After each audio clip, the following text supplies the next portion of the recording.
व्यक्ति का। क्यों? क्योंकि कमी है। क्योंकि दो वस्तुओं से संसार का निर्माण है, जड़ चेतन गुण दोष, मैं विश्व की कर्ता।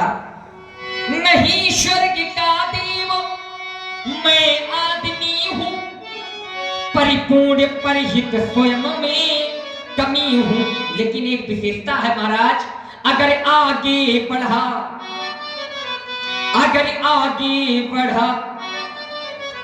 तो फिर हटता नहीं।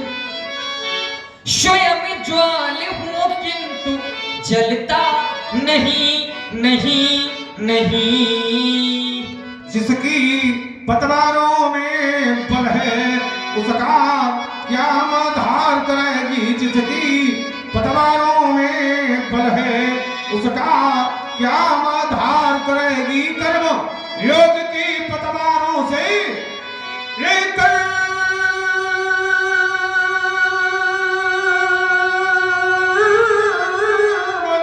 योग की पतवारों से कर्णधार हो नाव खेला। बच्चे बहुत आते टकराते पर मैं मूंछों पर ताव दे रहा। ये श्रम संयम से चित्त युक्ति का सृष्टि स्वयं श्रृंगार करेगी। जिसकी पतवारों में बल है उसका क्या आधार करेगी। किसी विपत्ति से घबराना हे मानो की पहली फलता। मणिमाणिक उसको है मिलते जो गहरे पानी में धरता। डूब गया तो मुक्ति नहीं फिर ये नाव धार के पार लगेगी। जिसकी पतवारों में बल है उसका क्या आधार करेगी। आंधी तूफानों में मेरे अंतस के दीप जला करते हैं। तट पर नहीं बीच धारा में दृढ़ संकल्प ढला करते हैं। क्या भविष्य की भीति हमारे ये वर्तमान को मार सकेगी। जिसकी पतवारों में बल है उसका क्या आधार करेगी। जिसकी पतवारों में बल है उसका क्या मझधार करेगी। पतवार अगर मैं निर्गुण अर्थ निकालूं इसका, तो जिनके कर्मों में बल होती है, जिन्होंने कर्म अच्छे कर रखे हैं, वो कभी मझधार में यानी भवसागर में कभी फंसते नहीं है, वो भवसागर से पार हो जाते हैं। तभी कहते हैं कि अगर मानव देह मिला है तो सबसे पहले अपने कर्म पर सुधार करो, क्योंकि कर्म अच्छे करोगे तो भगवान की प्राप्ति होगी। तभी आचार्य कहते हैं शुभ और अशुभ कर्म अनुहारी, ईश देहि फल हृदय विचारी। क्यों?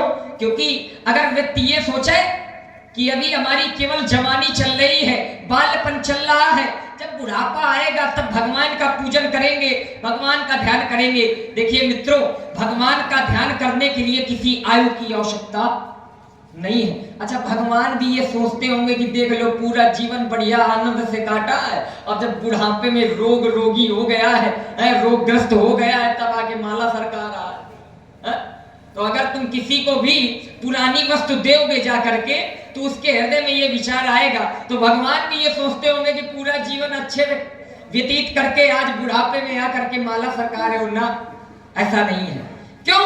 क्योंकि तब की कोई आयु नहीं होती है। महाराज ध्रुव ने 5 वर्ष की आयु में भगवान को प्राप्त कर लिया था। तो भगवान के भजन की कोई आयु नहीं है। अगर ये सोचा जाए कि नहीं जीवन हमारा बहुत लंबा है, भगवान का भजन कर लेंगे, तो क्षण भर का भरोसा नहीं, क्षण भर का। अच्छा, लोग ये जानते हैं, सभी लोग ये जानते हैं कि नहीं मृत्यु होनी, लेकिन मरना कोई नहीं चाहता। कोई चाहता हो तो बताओ? कोई नहीं चाहता। लेकिन मृत्यु सत्य है।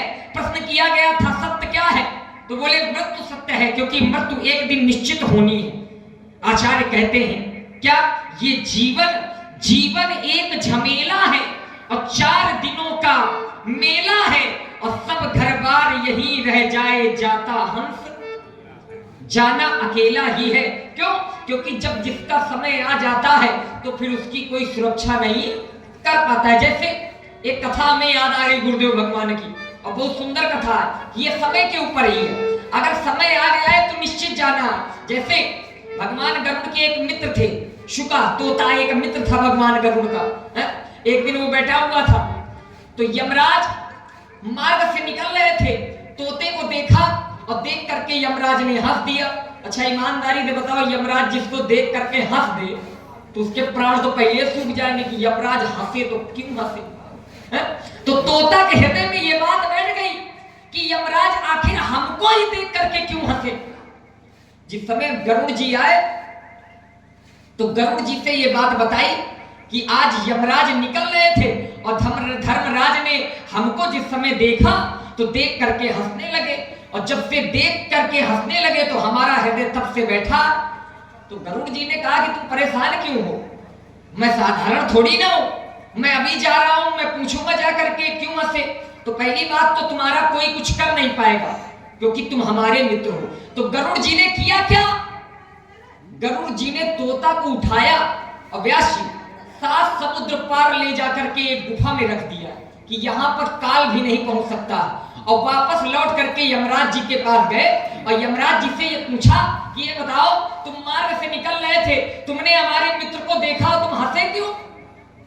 धर्मराज ने कहा कि मैं हंसा इस कारण से क्योंकि मैंने जिस समय उस तोता को देखा तो उसके भविष्य को देखा, अभी थोड़ी देर पश्चात उसकी मृत्यु 7 समुद्र पार एक बिल्ली के खाने से होगी।